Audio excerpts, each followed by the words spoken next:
ಈ ಸರ್ಕಾರದ ಅರಣ್ಯ ಇಲಾಖೆಯ ದ್ವಂದ್ವ ನಿಲುವು. ಅರಣ್ಯ ಇಲಾಖೆ ಇವತ್ತು ನೋಡಿ ಸಭೆ ಸ್ಪಷ್ಟ ಆಯಿತು. ಗೌರವ ಜಿಲ್ಲಾಧಿಕಾರಿಗಳು ನೇರವಾಗಿ ಹೇಳಿದರು, ಜಂಟಿ ಸರ್ವೆ ಅಪೂರ್ಣ ಆಗಿದೆ. ಜಂಟಿ ಸರ್ವೆ ಅಪೂರ್ಣ ಆಗಿದೆ.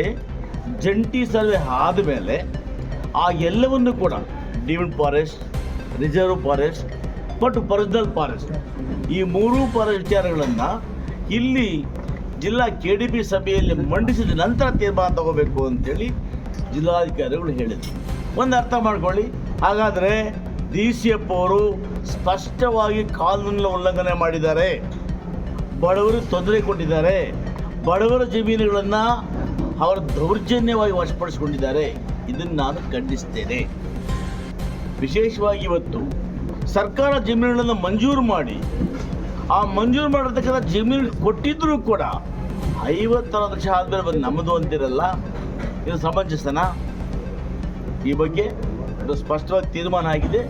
ಇನ್ನು ಮುಂದೆ ಯಾವುದೇ ಕಾರಣಕ್ಕೂ ಕೂಡ ಬಡವರ ಜಮೀನುಗಳನ್ನು ಜಂಟಿ ಸರ್ವೆ ಪೂರ್ತಿ ಆಗೋ ತನಕ DCF ಅವರು ಕ್ರಮ ತಗೋಬಾರ್ದು ಅಂತೇಳಿ ಸಭೆ ನಿರ್ಣಯ ಆಗಿದೆ. ಅದನ್ನು ಪಾಲನೆ ಮಾಡಬೇಕು. ಇವತ್ತು ನೀವು ಯಾರ ಜಮೀನುಗಳನ್ನು ಹೋಗಿ ಬಲವಂತವಾಗಿ ಖಾಲಿ ಮಾಡಿಸಿದ್ದೀರಿ, ಆ ಜಮೀನುಗಳಲ್ಲಿ ಮತ್ತೆ ಉಳುಮೆ ಮಾಡಲಿಕ್ಕೆ ಅವಕಾಶ ಮಾಡಿಕೊಡಬೇಕು. ಎರಡನೇದಾಗಿ ಯಾರ್ಯಾರು ಬಡವರು ಬಾಡಿಗೆಗೆ ಟ್ರ್ಯಾಕ್ಟರ್ ಉಳುಮೆ ಮಾಡೋಕ್ಕೆ ಹೋಗ್ತಾರೆ, ಆ ಟ್ರ್ಯಾಕ್ಟರ್ ಸೀಸ್ ಮಾಡಿದ್ದೀರಿ, ಅದನ್ನು ಕೂಡ ಇವತ್ತು ನೀವು ಕಾನೂನಿನಲ್ಲಿ ಆ ಕೇಸುಗಳನ್ನು ವಿತರಣೆ ಮಾಡಿಕೊಂಡು ಟ್ರ್ಯಾಕ್ಟರ್ಗಳನ್ನು ಬಿಡುಗಡೆ ಮಾಡಬೇಕು. ಅದೇ ವಿಚಾರವಾಗಿ ಅಧಿಕಾರಿಗಳ ಮೇಲೆ ಒತ್ತಡ ನೋಡಿ, ನೀವು ಸಾಕ್ಷಿಗಳಿದ್ದೀರಲ್ಲಪ್ಪ. ನಮ್ಮ ಉದ್ದೇಶ ಅಧಿಕಾರ ಒತ್ತಡ ಆಗ್ತಕ್ಕಂಥದ್ದಲ್ಲ. ಹಾಯಮ್ಮ ಕೂಡ ನಮ್ಮ ಅಕ್ಕ ತಂಗಿ ಇದ್ದಾಗೆ. ಆದರೆ ಅದೇ ಸಮಯದಲ್ಲಿ ಜಮೀನು ಮಂಜೂರು ಮಾಡೋದು ಯಾರಿಗಪ್ಪ? ಹೆಚ್ಚಿಗೆ ಬಡವರಿಗೆ, ಬ್ಯಾಕ್ವರ್ಡ್ನವ್ರಿಗೆ, ವಿಶೇಷವಾಗಿ ದಲಿತರಿಗೆ. ಇವತ್ತೇನು ಮಂಜೂರಾಗಿದೆ ಜಮೀನುಗಳು 80% ದಲಿತರಿಗೆ ಮಂಜೂರಾಗಿದೆ. ಆ ದಲಿತರ ಜಮೀನುಗಳನ್ನು ಹೊಟ್ಟೆಪಾಡಿಗಾಗಿ ಉಳುಮೆ ಮಾಡ್ತಾ ಬದುಕಿದ್ದವರು ಒಕ್ಕಲೆಬ್ಬಿಸಿದಾಗ ಅದನ್ನು ಒಬ್ಬ ದಲಿತ ಶಾಸಕನಾಗಿ ಈ ಜಿಲ್ಲೆಯ ರೈತರ ಪರವಾಗಿ, ಬಡವರ ಪರವಾಗಿ ಹೇಳಬೇಕಾದಂಥ ನನ್ನ ಕರ್ತವ್ಯ. ಅದು ಯಾರ ಒತ್ತಡ ಅಲ್ಲ.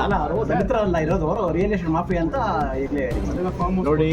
ಅದು 1-2 ಇರ್ಬೋದು ಆತ ಉದಾಹರಣೆ, ಆದರೆ 99% ರೈತರೇ ಇದ್ದಾರೆ.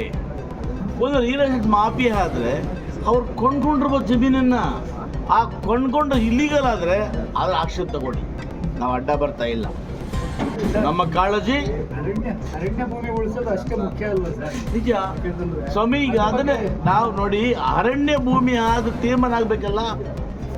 ಅರಣ್ಯ ಭೂಮಿ ತೀರ್ಮಾನ ಆಗದೆ ಇಷ್ಟೊತ್ತು 3 ವಿಧ ಹೇಳಿದ್ದೀವಿ ನಾವು.